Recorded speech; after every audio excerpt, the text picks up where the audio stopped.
Hey everybody, here today to talk about the end of World War I and the Treaty of Versailles. So the essential questions that are important today are what was the impact of the American entry into World War I? Compare and contrast the American peace proposal with the British/French proposal, and identify and briefly explain the main provisions of the Treaty of Versailles. In addition to that, be able to discuss the cost of World War I. So let's go ahead and get started. So anyways, we kind of left off talking about the Russian Revolution and American entry into World War One, and really it's the Americans that make the big difference in kind of bringing an end to the war.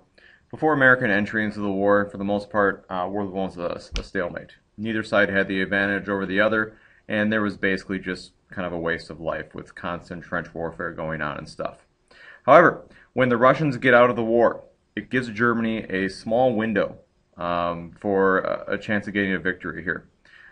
Because now they can focus all their forces on France and the Western Front. And so what we see happening in 1918 is the Germans mount a massive kind of latch-ditch attack. Okay, and their goal, like I said, is to try to just bust through the French and British lines and get to Paris, hopefully knock France and Great Britain out of the war, and come to some favorable peace terms. Because remember, when they defeated Russia, Germany got a lot of land and a lot of new wealth, and so they like to keep that. So ideally, the idea of conquering France is probably done now, but they want to just get out of the war.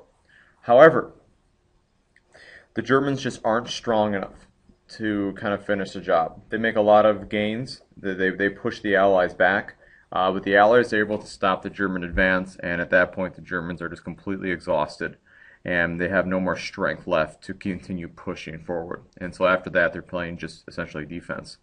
And now that the Americans are in the war, the American troops are landing in France at a rate of about 10,000 a day, and the Americans are just bolstering the French lines. And eventually, once the American troops come over to the the Allied side in large numbers, the Allies launch a massive, massive offensive.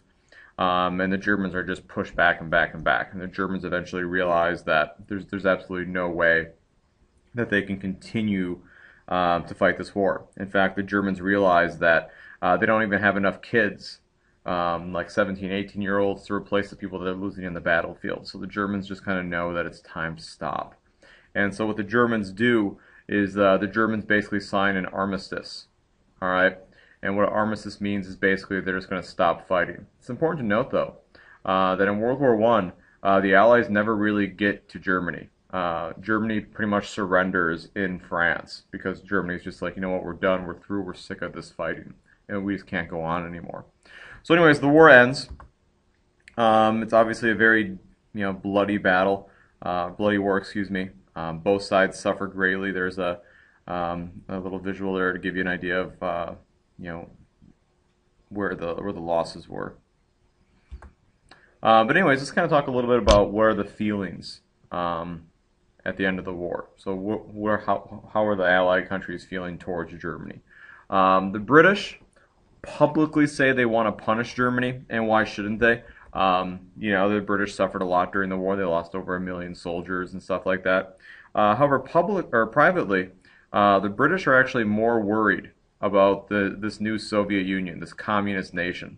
And privately, the British actually want a strong Germany to kind of act like a shield or a buffer to protect them from the Soviet Union, because at that time, a lot of people were very frightened of this new communist nation. And so the British privately wanted a strong Germany to protect them from the Soviet Union. However, publicly, they were pushing for punishing Germany pretty severely. France is obviously incredibly angry with Germany. I mean, France, most of the war was fought within France, on French land. French civilians were killed. The French were bled severely. Their army was, had a lot of people killed. So the French obviously want to punish the Germans as much as possible. Whereas the Americans, the Americans really don't want to punish anyone. The Americans really aren't as angry as perhaps the British and the French are, because the Americans didn't really suffer as much. And President Wilson, the American president at the time, he's more concerned with creating a lasting peace. So he wants to basically fix all the problems that kind of caused this war to begin with. Okay, that's his major goal. All right, because remember, this war really wasn't fought over anything important. It was kind of just a silly war. All right, and so I'm sure you remember this from U.S. history, but Wilson comes out with what he calls his 14 points, and the idea of it is that he's going to eliminate all the causes that started World War I. And so if you look at some of the things that he puts in his 14 points, he's going to say that there shouldn't be any more secret treaties, because secret treaties were one of the things that started the war. There should be a guarantee to freely navigate the oceans, whereas the German U-boats were sinking American ships and that brought the Americans in. There should be smaller militaries. You shouldn't have these massive militaries because that's going to lead to more conflicts, so like militarism. Okay, colonies should be settled, so there shouldn't be this competition for colonies. So that was imperialism going in there and stuff. The Germans had to give up all the territory they conquered. Blah blah blah. They had to give Belgium their territory back. But here's where some of the nationalism kicks in. Italy's borders get adjusted so that wherever Italians live, that is considered Italy. Because Austria-Hungary is just a big ethnic mess of people and they don't really get along, you need to divide Austria-Hungary up into new nations for each ethnic group. Remember that one of the reasons World War I started is because a Serbian nationalist was pissed at the Austrians and killed Franz Ferdinand. All right, and like I said, base all the borders in that area on nationality. So every ethnic group gets essentially their own country.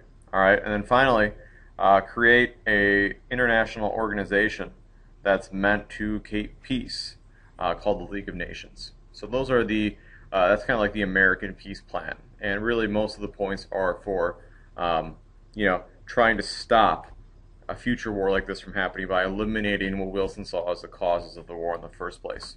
Okay. However, it's a flawed peace. The Germans are not allowed to negotiate the peace treaty. It is simply dictated to them. They are just given it. Russia, which was an ally of France and Great Britain, because they are now communists and because they dropped out of the war, they are not invited to the peace talks, and all the land that Russia lost is not given back to them, which will make them incredibly angry and also be kind of a motivator for them to get involved in World War II.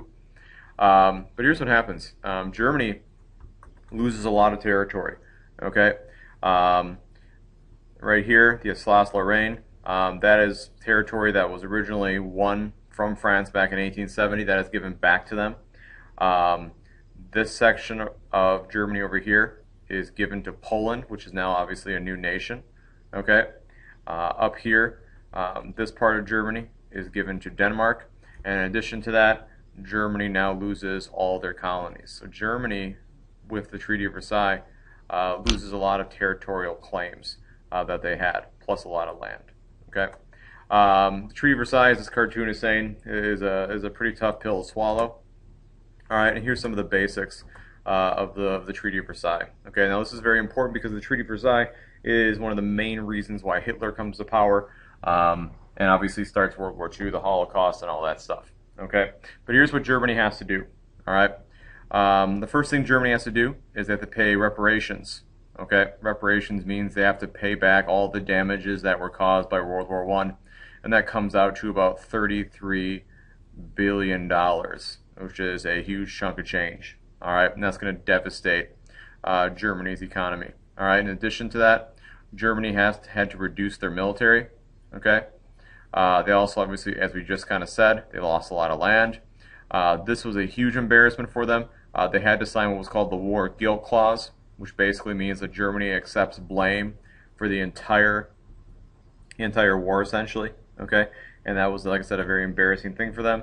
The Treaty of Versailles, like I said, also created the League of Nations, which was an American proposal. And finally, the Treaty of Versailles broke up several empires. The Ottoman Empire was broken up. The Austria-Hungarian Empire is broken up. The German Empire is broken up. The Russian Empire is broken up. And you can see Europe in 1919, or before 1919, excuse me. All right. And here you see Europe after 1919. So after the Treaty of Versailles, you can see just all the new countries that are here now. You have Poland, you have Czechoslovakia, you have Austria, you have Hungary, you have Yugoslavia, you have Romania, you have Bulgaria. and this map doesn't include the countries over here too, but you have Lithuania, Estonia, Latvia. These are countries that were also created from what was used to be Russia. Okay, so anyways, here's the Treaty of Versailles. Obviously, it's very punitive and it's very damaging for the Germans and the Russians. And you're going to see that those are really the two countries that are kind of the aggressors when World War II does start. Okay,